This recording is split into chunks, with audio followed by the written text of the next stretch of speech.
Magandang buhay mga katropa. Isa sa mga announcement ngayon ng ating Tatay Owan, ang ating founding chairman, national president ng Kabaliketnet International Association Incorporated, ay gaganapin na ang every 3 months, quarterly, ang pangkalahatang meeting at yung ating monthly meeting para sa mga officers ay monthly yon, every first Sunday of the month.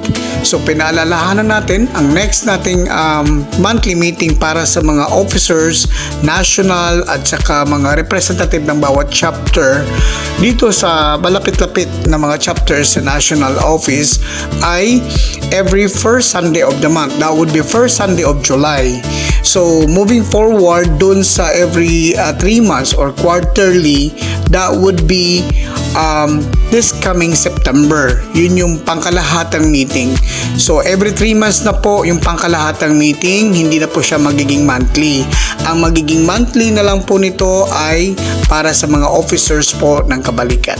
Alright, thank you so much, and sana makapagpadala po ang bawat chapter at saka base ng representative dun sa monthly meeting, kasi kinakailangan po meron po man lang kahit isa na representative para po magre-re-echo po kung ano man ang mapag-usapan dun sa monthly meeting.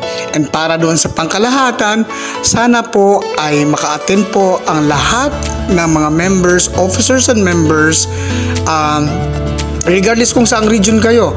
Basta every 3 months po meron po tayong pangkalahatang meeting na gaganapin sa Kapipisa. And for further notice, baka mag-change ang venue, antabayanan nyo lang po sa ating mga GCs at sa mga announcement po through platform dito sa Facebook at saka sa YouTube. Alright, thank you so much and enjoy the rest of the day and have a good one. Bye for now.